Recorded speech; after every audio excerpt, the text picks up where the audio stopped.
welcome back to another episode of Let's Talk Trends. I'm Dawn, Content and Communications Lead of Leong Global Investors. Thank you so much for being with us here today.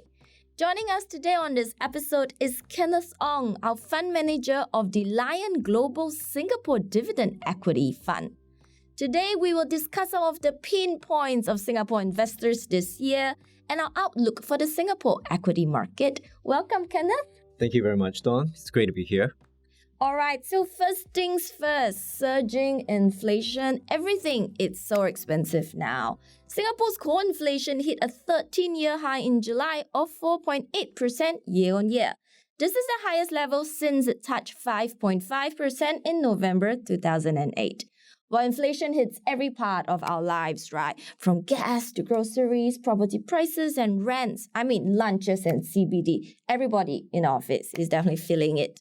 So according to a Bloomberg article, Singaporeans are feeling a lot of pain in petrol prices, utility prices, and supermarkets.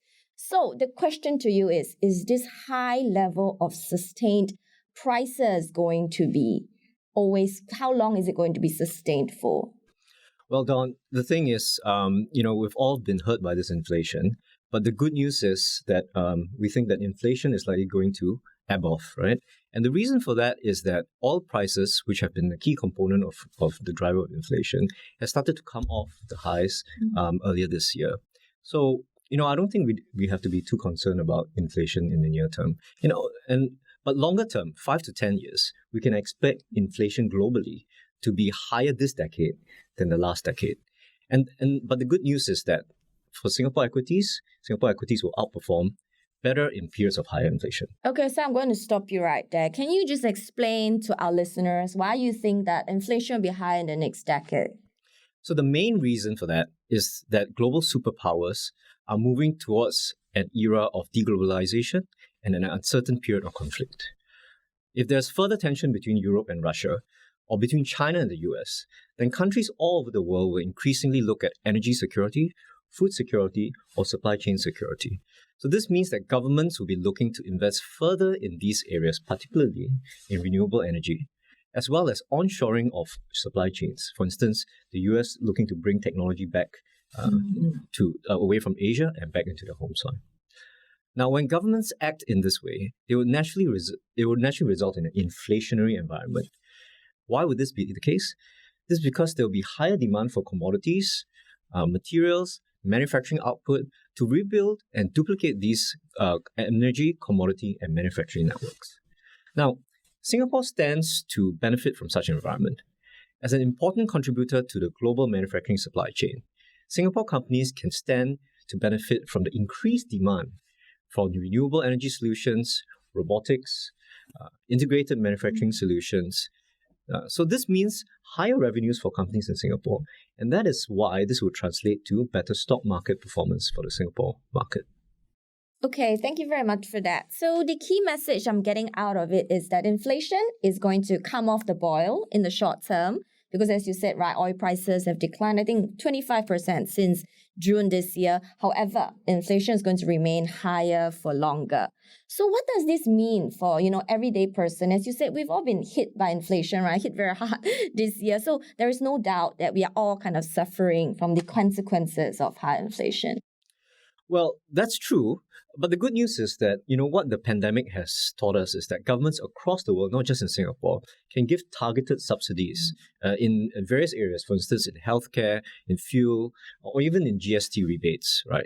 So this shows that governments across the world can react very quickly to abnormal changes and situations in the economy. Yeah, I think that's so right. And it's so true, especially, in the case of the Singapore government. And over the last year, we've seen they've been very generous in helping us with subsidies to tide through, the COVID situation. So now I think it's an opportune moment to zoom out a little bit, right? So other than inflation, over the last half year, there's overhanging concern the US may enter into, a mild recession and a lot of fears going around it, a lot of macro volatility and challenging backdrop. So where do we, Singapore, a little red dot, where do we sit in this, macro climate of such a challenging backdrop? That's a great question because it's actually confusing a lot of people out there. Now, Singapore is a small and open economy. So naturally, if there's any recession globally, we will be impacted. But the good news is that fundamentally, Singapore is actually becoming stronger since the pandemic. Given the uncertainties in the region, for instance, in Hong Kong, right? Singapore is now attracting more and more wealth and has increased its preeminence as a safe haven. So the reason for this is because Singapore is the preeminent British rule of law jurisdiction in Asia. And this means that property rights would be respected, especially for people of wealth looking to park their funds. So given this geopolitical uncertainty, Singapore continues to be a very attractive place for people to park their funds here. And this is the fundamental that will tide us through, any future recession coming through. Right. So indeed, I think our safe haven status is more prominent now than ever. We're seeing a lot of money flowing here. That's why rent prices, property prices are going through the roof. And of course, a lot of, like TikTok and Baba, their Asian headquarters, are also now in Singapore, which, is a stamp of approval of, Singapore as a safe haven, as what you said. So which is great to hear, right? So now we are positive on the Singapore market.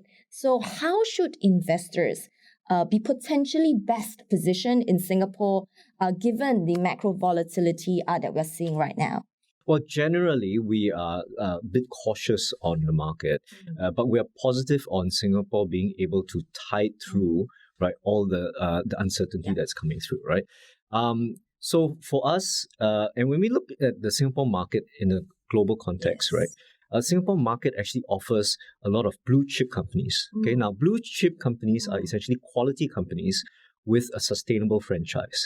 Now, the interesting thing about the blue chip companies in Singapore is that because of the pandemic, right, a lot of them have share prices that have fallen quite a lot. So they've become cheap. Right. So now these blue chip companies have become blue cheap companies, right?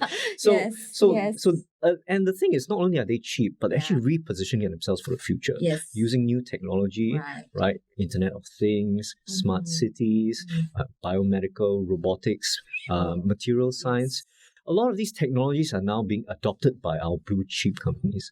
So that is why the Singapore equity market stands to do very well, right, amidst the uncertain global environment.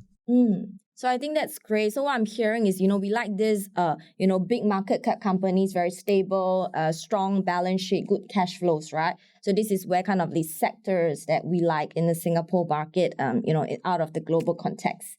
So, thank you very much, Kenneth, for sharing your perspectives on the Singapore equity market. I'm sure our listeners have benefited a lot from your insights. Thank you, Dawn. So, thank you, everyone. You have been listening to Less Stock Trends with me, Dawn Leong. If you like what you've heard, please subscribe to our show on Spotify, Apple Podcasts, Google Podcasts, and YouTube. Here we are at the end of the episode. Catch you guys again.